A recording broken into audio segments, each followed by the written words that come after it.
My name is Marie, and when I was just 22, I look back on the moment my world cracked open. At 15 years old, I learned that my parents would not pay for the treatment that could save my life. Instead, they decided that money was better spent on my brother's education. Thankfully, my aunt stepped in and rescued me. But behind the scenes, I made a choice of my own, one they would regret for years afterward. If you've ever felt betrayed by the very people who were supposed to protect you, you'll understand my story.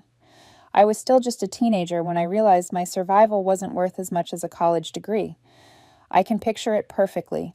My mom across the kitchen table, her hands neatly folded, as if we were deciding what to cook for dinner, not whether I would live or die. My dad stood behind her, arms crossed, wordless as always. They had just gotten off a call with the insurance company. I already knew the treatment wouldn't be covered. I knew it was going to cost a lot. But I also believed, truly believed, they had savings. Not a fortune, but enough. They had mentioned it more than once. So I asked quietly, "What happens now?" My mom gave me that strangely calm expression she always wore when she was about to deliver bad news. "We've decided not to go ahead with the treatment." For a moment, I didn't even process what she meant. I thought she was saying they wanted to double check with another doctor, or maybe wait for more details. I was puzzled, not afraid. "What are you talking about?" I asked. She sighed, like I was dragging the conversation out unnecessarily. "Honey, we've discussed this. Your dad and I believe that if it's meant to be, God will find a way." I blinked at her, stunned. "What?" Then my dad finally opened his mouth. "We can't pour every cent we have into this. Caleb starts university next year. His tuition, housing, his entire future is already set up. We can't risk throwing all of that away." And for a second, I couldn't even breathe. I wasn't blind. I always knew Caleb was the favorite. He was their pride, their shining sun. He got the brand new clothes, the tutoring, the summer programs. I got what was left behind. But even so, I never believed they would actually let me die. "You're picking college over me?" The words came out so small I barely recognized my own voice. My mom's face twisted, almost offended. "Don't put it like that. This isn't a choice. We're simply leaving it in God's hands." My chest pounded so hard I could hear nothing else. I wanted to scream, to smash a glass, to sob until I couldn't breathe, but I didn't. I just stood, walked to my room, and shut the door. I didn't come out that night. They didn't bother to check on me. That was the instant it became clear. If I wanted to live, I had to figure it out myself. So I opened my laptop and began searching. Can a minor disown their parents for medical neglect? Answer: yes. Would foster care provide health care? Answer: it can. Do kids in juvenile detention still receive medical treatment? And I'm not exaggerating. For a while, I truly considered committing a crime, just serious enough to get me locked up, but not so severe that I'd be stuck forever. I figured jail had to have some kind of medical care, right? Sounds ridiculous now, but at the time I was desperate. I found out I could file for emancipation, but it usually required parental consent or a judge's ruling, which would take time. I didn't have. There were shelters, but they were full or too far, and I didn't want to go to some stranger. Then I thought of Ruth, my mom's older sister. She lived about 40 minutes away. We didn't see her often. My parents used to talk about her like she was some sad little failure. Said she lived in a shoebox apartment and worked part-time tutoring kids who barely passed. They laughed at her for never getting married, for throwing her money away on stray animals and take-out food. But I remembered her being kind. Every time we did see her, she made a point to talk to me. Not just, "Hello, how are you" talk, but real talk. She looked at me like she actually saw me, like she cared. So I didn't reach out, not yet. I wasn't ready to ask for help. I just wanted to survive the night. I packed a bag, some clothes, my iPad charger. I took the little bit of cash I had hidden in a jar in my closet, maybe $70 total. I waited until after midnight, listened to the creak of the hallway floorboards, the click of their bedroom door, and then I left just like that. I didn't leave a note. I didn't say goodbye. I walked 5 blocks before I found a bench near the 24-hour grocery store. I sat there for a long time just thinking. I thought about how I used to believe my parents loved me. Not the way they loved Caleb, sure, but I thought maybe deep down they still cared. I thought about the way my mom had held my hand when I was little, how she used to read to me at night before Caleb started middle school, and everything shifted. I thought about my dad teaching him how to drive while I sat inside doing dishes. And I thought about how now that I needed them most, they'd chosen to spend that money on someone else, not a stranger, not a neighbor, my brother, and not just for anything. For college, as if that somehow mattered more than whether I lived to see 16. I sat on that bench until the sky started to lighten. I didn't cry, I just planned. I wasn't going back. Whatever happened next, whatever I had to do, wherever I had to go, I was going to find a way to stay alive without them. I didn't sleep that first night. I watched the sky change from black to gray, then to gold as the sun came up. People passed me on the sidewalk, some with coffee cups, some walking dogs, a few in suits with their heads down. No one looked at me. I think that's what hit me hardest, how invisible I was. Just a girl on a bench with a backpack. No one stopped to ask if I was okay. Not that I expected them to. I was used to not being seen. I'd gotten good at it. Not in a sad, melodramatic way, just in a quiet, practiced way. I knew how to disappear in plain sight, how to take up as little space as possible. That's what it had been like at home for as long as I could remember. My parents weren't abusive in the way people expect. They didn't yell or hit or lock me in a closet. They didn't need to. Ignoring someone completely is its own kind of violence. Caleb, my older brother, was the star the day he was born. I think the spotlight just permanently snapped toward him. And when I came along 2 years later, I was an afterthought. They'd never say that out loud, of course. They'd smile and say they loved us equally, but it was a lie so thin you could see through it with your eyes closed. When Caleb got sick, it was a family emergency. Everyone dropped what they were doing. When I got sick, I was told to drink some tea and rest. When he won a science fair, my parents threw a party. When I placed second in a writing competition, my mom said, "That's nice, sweetie. Can you set the table now?" It wasn't just big moments either. It was the small, constant choices. Caleb got new shoes every semester. Nikes, always name brand. I wore the same pair for 2 years until they split at the heel. He got a laptop for school when he turned 13. I got a hand-me-down that barely turned on. He got driving lessons. I got told we'd figure it out later. And I believed it would come later. That eventually it would be my turn. That if I just worked hard enough, stayed quiet enough, proved myself enough, they'd see me. I spent years trying to earn their attention like it was a scholarship. One time in 7th grade, I got a perfect report card, straight A's. I showed it to my dad, proud for once, hopeful. He glanced at it and said, "That's expected of you. Caleb struggles more, so his achievements mean more." I felt like someone had knocked the wind out of me. I didn't show him my grades after that. Even birthdays were different. Caleb always got a party.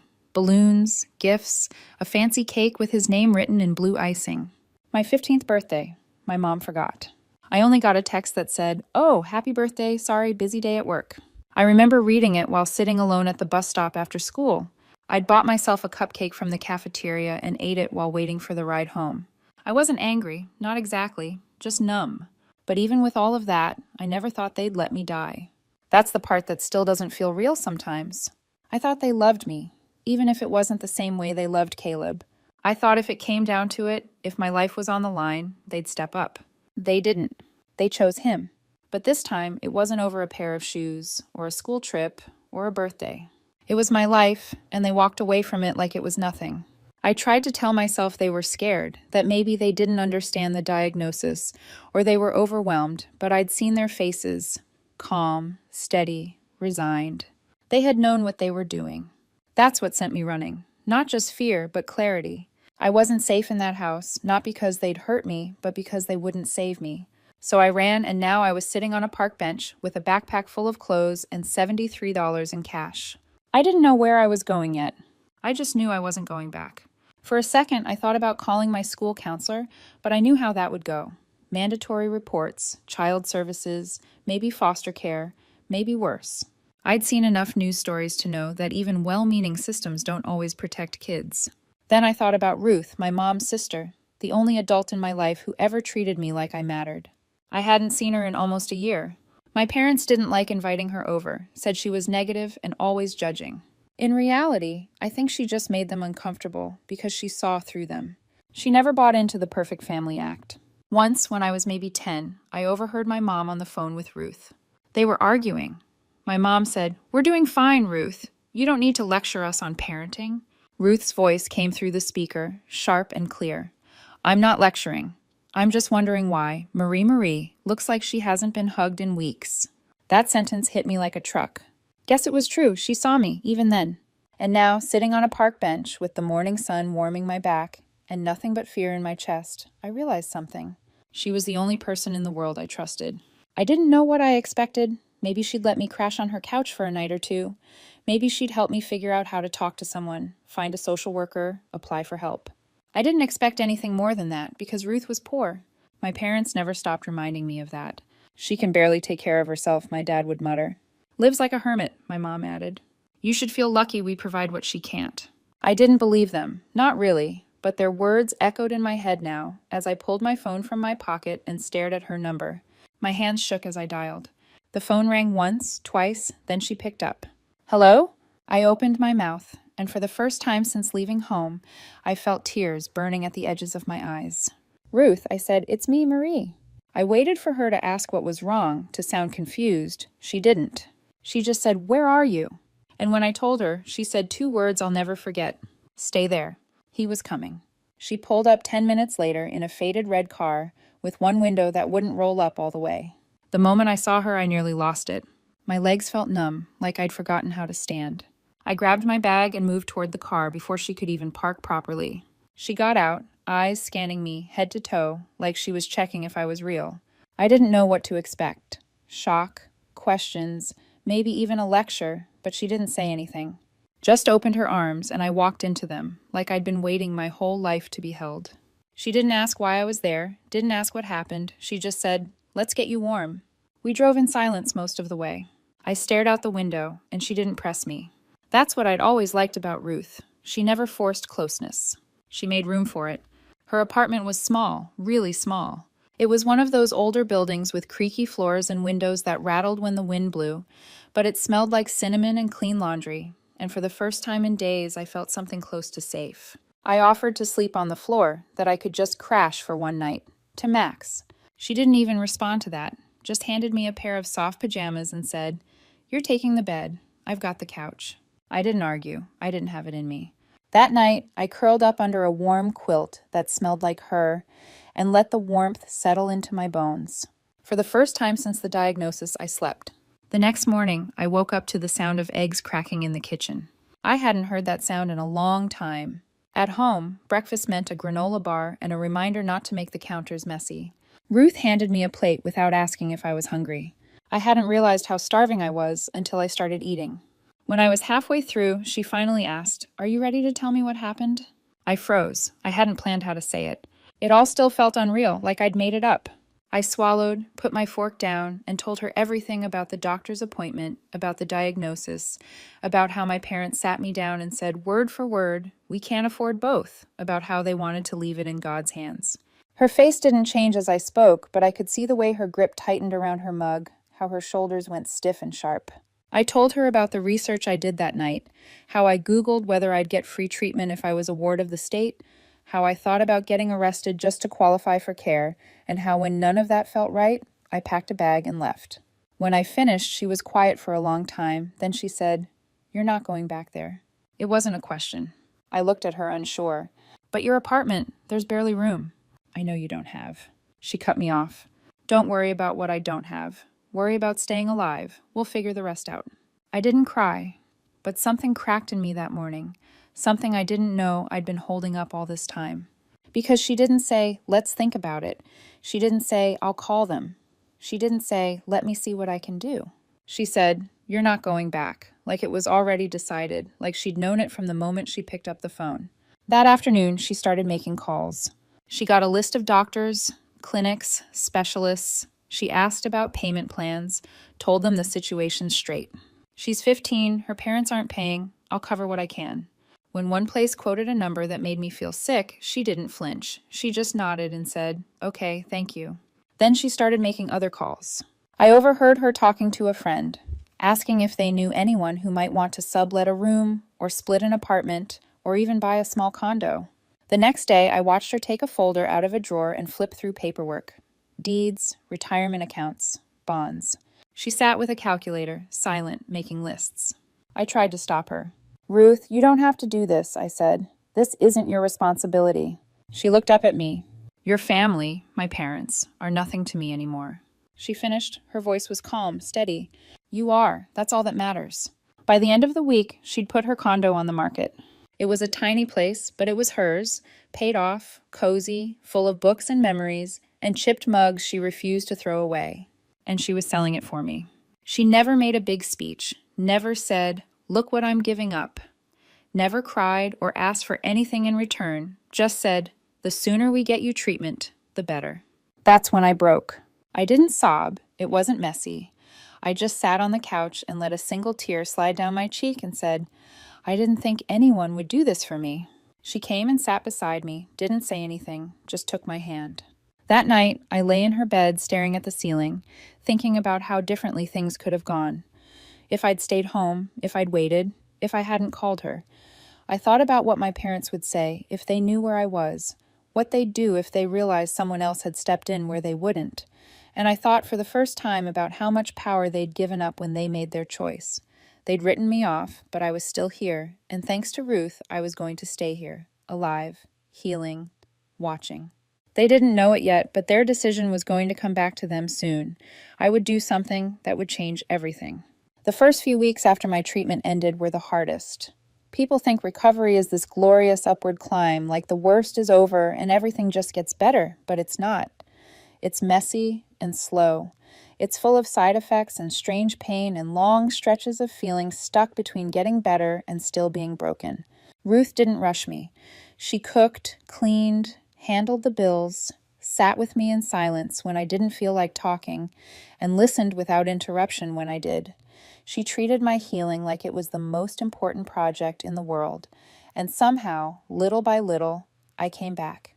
My body stopped shaking when I stood too long. I could keep food down. I started walking further each day, talking more, sleeping more than an hour at a time. I still had nothing to give her, not then, but I promised myself that when the time came, she would never want for anything again. And even as I worked on getting stronger, I felt something else building inside me. Not anger, not hate, just this cold, steady knowledge that I couldn't let what they did disappear into silence. They tried to erase me. They'd written me off like a bad investment. And yet I was still here, breathing, healing, watching. So I started thinking about how to make it matter. I didn't want a viral post or a screaming match or some long-winded letter about how much they'd hurt me. What I wanted was for the right person to know, the one person whose opinion they worshipped. Growing up, there were always certain rules in our house, things that didn't make sense to outsiders, like how we weren't allowed to eat in the living room on certain nights or why my mom would buy expensive wine we weren't allowed to open. It was all about preparing for him, Dr. Malcolm Avery. He was the kingmaker, ran the National Private Admissions Consortium, former Ivy League dean, respected, untouchable. He came to dinner once when I was 11.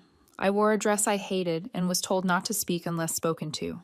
I remember that night, down to the smell of the overcooked salmon my mom ruined, because she was too nervous to pay attention to the oven.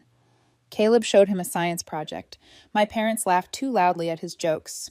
They kept slipping in their client stats, their student success stories, their whole pitch wrapped in casual conversation.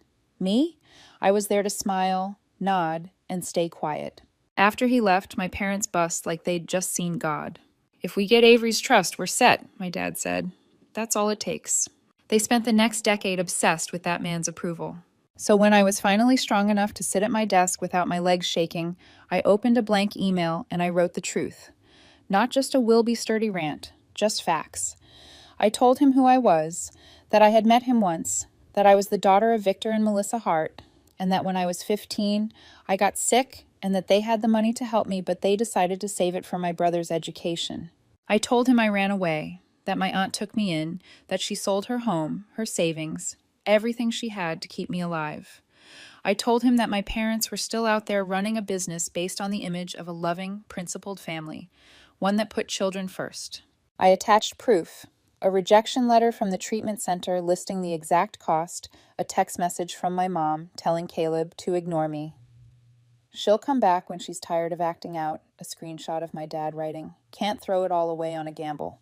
And then I ended the message with one line I thought, you should know what kind of people you're working with. I stared at the screen for a long time before hitting send.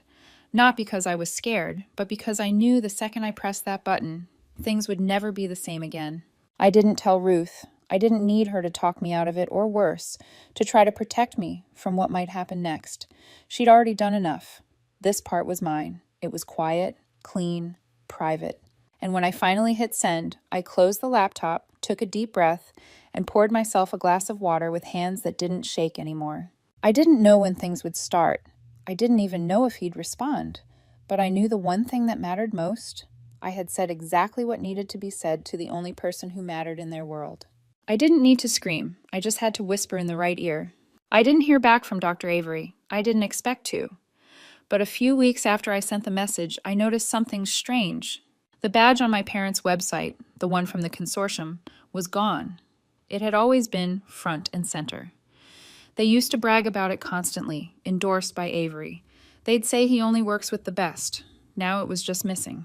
I checked the consortium's directory. Their name had been quietly removed. No announcement, no drama, just one clean cut. And then it began. At first, it was little things. Their business page, which used to be full of 5-star reviews and glowing testimonials, started losing traction. A few reviews disappeared entirely. One school they were closely partnered with dropped them from a speaking panel without explanation. They posted less. Their smiles looked tighter. Then the real damage started. Rumors in parent groups, posts hinting at unethical practices. One client pulled their contract and requested a full refund. They tried to pivot, new branding, new packages, even a name change. It didn't work. Their phone stopped ringing. Their inbox went silent. Clients ghosted them. Schools cut ties. Their reputation, once the entire foundation of their business, had collapsed without a sound. 6 months later, I heard they had to shut down their office. They moved everything into their home, then lost that too. I found out through a post on a local forum. Someone asking if anyone knew a cheap real estate agent because a couple in education consulting just defaulted. The address matched. They moved into a rental in a worse part of town. Still together but barely, not out of love, out of necessity. I heard they fought constantly. Neighbors reported shouting, once the police were called. They didn't split. Maybe they couldn't afford to. Maybe they knew no one else would want them. And through all of it, I stayed silent. I didn't gloat. I didn't reach out. I just watched. And I built. By the time I was 19, I had turned my tutoring side hustle into a full-time business. I specialized in helping kids with college essays, especially the ones who didn't have picture-perfect lives. I understood how to make their stories real, how to make them count. Word spread. Clients poured in. I brought Ruth on full-time. Admin, scheduling, managing emails. I paid her more than she had ever earned in her entire life. She never once asked for a raise, never requested a single thing. But I gave it anyway because she had given up everything for me. On her birthday, I handed her the keys to a house, modest, filled with sunlight, tucked near a lake, with a reading nook and a kitchen that didn't drip. She cried first. Then I followed. After that, I booked her a trip to Greece. She had always dreamed of going. She told me she once kept a photo of Santorini taped above her work desk. From the trip, she posted a picture, smiling, glass of wine in hand, the blue sea stretching behind her. Her caption read, "To my wonderful niece Marie, thank you for giving me a life I never dared to imagine." That post changed everything. It found its way back to them. I don't know if someone forwarded it, or if they searched my name out of habit or bitterness. But I knew the exact moment they saw it, because only days later they began reaching out. First came the emails. "We're so glad you're doing well. Let's reconnect. We'd love to talk." I ignored them. Then came the texts. Then the phone calls. I changed my number, and then one day I saw them in person. They showed up at an event where I was speaking, a small conference for student mentors. They waited outside until it wrapped up. When I stepped out, they were standing there. For a second, I hardly recognized them. My dad looked worn. His suit hung wrong. His shoes were scuffed and tired. My mom's hair was streaked with gray, her makeup uneven, like she hadn't bothered with it in months. "Marie," she said, her voice unsteady. "Just a moment, please." I didn't move. "We know we failed you," my dad admitted. "We've lost everything," my mom added, stepping closer. "We saw Ruth's post. We didn't realize how far you'd gone, how generous you are." I stared at her. You mean generous, like paying for someone's treatment so they don't die? I asked. She winced. My dad tried again. We were scared. We made mistakes. We didn't think. No, I cut him off. You didn't think. You decided I wasn't worth it. We were under so much pressure, my mom whispered. We thought Caleb isn't speaking to you either, I said. Even he knows what you did. Silence fell, heavy and weary. We're not asking for much, my dad murmured. Just a little help. We're struggling. I let the quiet linger. Then I said, You once told me you couldn't afford to keep me alive. I'm only giving you the same answer. My mom's lips shook. My dad turned his eyes away, and I stepped off the curb and walked toward my car. They didn't follow. Later that night, Ruth asked how the talk went. I told her it was fine. I never mentioned them. She smiled, poured tea for us both, and started dreaming up her next trip. I asked her where she wanted to go.